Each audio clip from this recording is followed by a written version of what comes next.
Herkese merhaba dostlar, ben Ozan. Bu videoda yeni bir seriye başlıyoruz. Eğer ki bu seri beğenilirse devamında Apple ve Xiaomi diğer markalar için de ayrı ayrı videoları gelecek. Başlıkta da gördüğünüz gibi bu videoda fiyat performansı en düşük olan, sunduklarıyla ve deneyimiyle almamanız gereken en çok satan Samsung telefonlardan bahsedeceğim. Ve bu fiyatlara bu telefonlar yerine ne alınabilir onun hakkında da konuşacağız. Açıkçası listedeki cihazların biri haricinde diğer hepsini deneyimleme fırsatı buldum. Buradaki telefonların neredeyse hepsi fiyatlarını kesinlikle hak etmiyor. Burada daha öncesinde önermiş olduğum ama şu anda alınmaz olarak bu listede bulunan telefonlar da var. Bunlar neden bu listeye girdi? Önceden önerirken şu an neden önermiyorum? Hepsine yakından bakacağız. Kanalı yeni keşfedenler de olabilir. O yüzden baştan belirteyim. Bu kanalda hiçbir markaya bir düşmanlığımız veya bir sponsorluğumuz yok. Tamamen gerçeklerden bahsediyorum. Şimdi listenin ilk cihazıyla başlarsak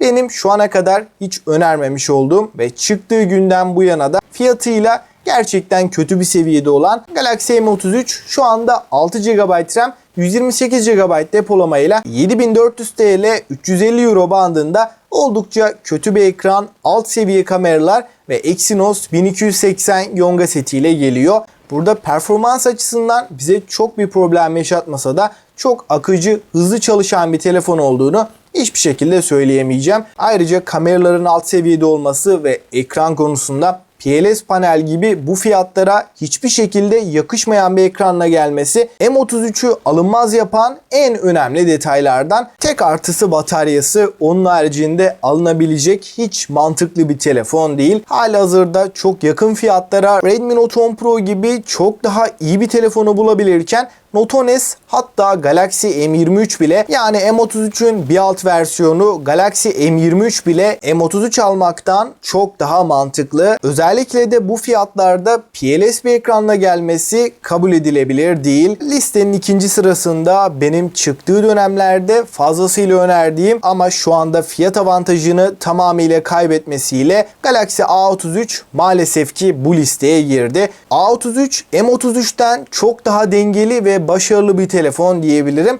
Burada kameralar ve ekran anlamında bayağı farklar mevcut. Ancak şu anda 8500 TL bandında 8 GB RAM'li versiyonunu alabiliyoruz. Bu fiyatları A33'e vermektense 500 TL daha koyup Galaxy A52 almak çok daha mantıklı. A33'ten daha uygun fiyata Note 10 Pro'yu bulabilirken Galaxy A52'de A33 yerine tercih edilebilecek konumda diyebilirim. Gerçekten A33 şu anda mantıksız bir konumda. Fiyatı düşmediği sürece A33'e hiçbir şekilde gerek yok. Galaxy A serisinde tek önerdiğim cihaza geçmeden A33'ün bir kademe daha üst versiyonu fiyatı çıktığı döneme oranla bayağı düşmesine rağmen şu anda 9500 TL bantlarında Galaxy A53'ü bulabilmemiz mümkün. A53 çok yüksek bir fiyatla çıkmıştı. O zaman da önermiyordum. Şu anda hiçbir şekilde önermiyorum. Bu fiyatların daha altına Galaxy A52 almak bile A53'ten çok daha mantıklı. A53 en güncel model olmasına rağmen A52'den kamera anlamında, ekran yönünde neredeyse hiçbir artı sunamıyor. Burada tek artısı bataryası diyebilirim. Bunun haricinde çok benzer kameralar ve işlemcinin orta seviye bir Exynos olması almamak için fazlaca yeterli sebepler. Galaxy A serisine baktığım zaman en son çıkan seride tek önerdiğim model şu anda kesinlikle A73 diyebilirim. A53 ile A73 arasında çok az bir fiyat farkı olmasına rağmen kamera ve performans anlamında çok ciddi uçurumlar var. Yine de A53 alsanız pişman etmez ama bu fiyatları A53'e vermeye de değmez. 9600 bandına çıkmışken bütçeyi biraz daha arttırıp Galaxy A52'ye alsam daha mantıklı mı derseniz önceden mantıklı diyebilirdim. Fakat şu an için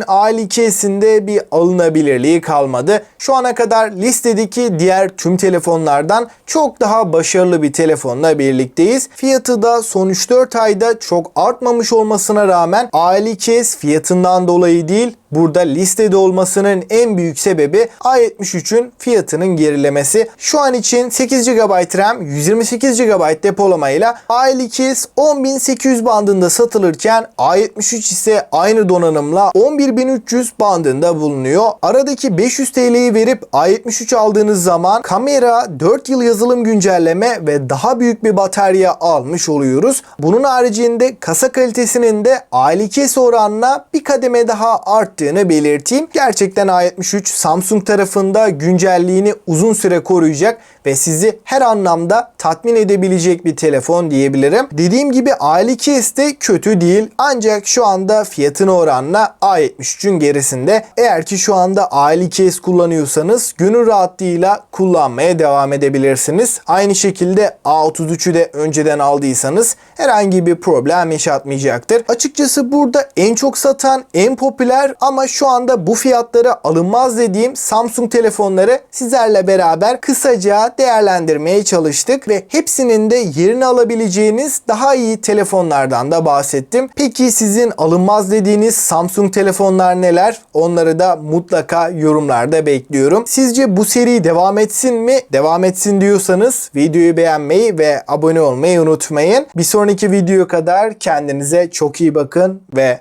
hoşça kalın.